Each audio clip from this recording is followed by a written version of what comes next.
হাই friends, good afternoon. এয়া আজি মাছ বনাম দেই, দুপৰীয়া ৰৌ মাছ হয় আৰু এইটো ৰৌ মাছ আজি মই দুপৰীয়া ৰৌ মাছটোকে বনাম দেই বন্ধুসকল। এইফালে মাছটো মই ফ্ৰাই কৰি লওঁ ধুনীয়াকৈ। তাৰপাছত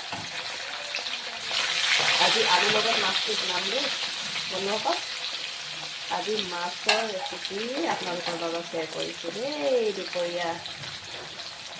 তো বন্ধুসকল, আপোনালোকৰ খোৱা বোৱা হ'লনে নাই দুপৰীয়া? মই এয়া ছোৱালী এক্সাম দিব কৈছে আৰু এইফালে মই আজি মাছটো মই আলুৰ লগত বনাম। এইফালে চব আলু কাটি থৈছোঁ, আলু দি মেলি বনাম। আৰু এইফালে হৈ গ'ল বিলাহী, ধনিয়া আছে আৰু এইফালে পিঁয়াজ আছে, কেঁচা জলকীয়া দুটা আছে। আমি জ্বলা কম খাওঁ সেইটো কাৰণে আজি এইকেইটাৰ লগতে মই মাছৰ ৰেচিপিটো আপোনালোকৰ লগত শ্বেয়াৰ কৰিম। মাছ ফ্ৰাই হৈ গ'ল বন্ধুসকল। এতিয়া মই এয়া আলুটো ফ্ৰাই কৰি ল'ম।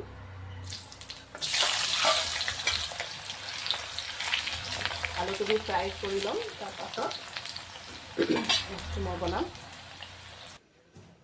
এইফালে মোৰ আলু ফ্ৰাই হৈ গ'ল বন্ধুসকল আৰু এতিয়া তেলত মই পিঁয়াজটো দি দিম, জলকীয়া দি দিম। পিঁয়াজ জলকীয়া দি দিলোঁ। তাৰপাছত ইয়াতে মই এতিয়া যোনটো মছলা মই পেষ্ট কৰি থৈছিলোঁ সেইটো ইয়াতে দি দিম। মছলাখিনি দি দিম।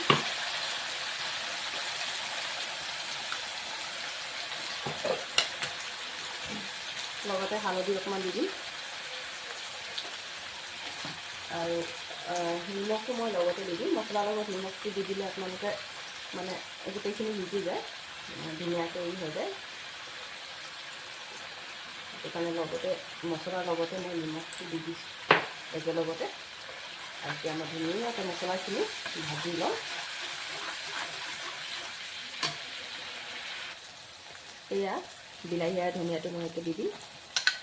ধনিয়া বহুতে পিছতে দিয়ে, কিন্তু মই মছলাৰ লগতে ধনিয়াটো দি দিম। এনেও ধনিয়াৰ ফ্লেভাৰটো আগত দিলেও পিছত দিলেও সেই একেই হয়, সেইটো কাৰণে ধনিয়া বিলাহীটো মই ইয়াত দি দিছোঁ মছলাৰ লগতে ধুনীয়াকৈ আৰু অলপ দেৰি মিক্স কৰি দিছোঁ।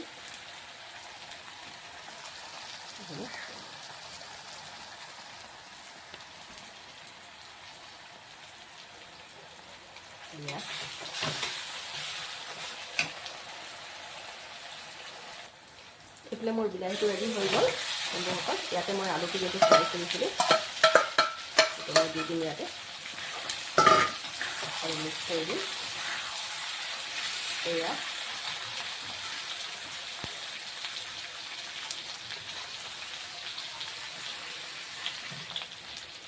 তাৰপাছত মই ইয়াতে পানী দি দিম।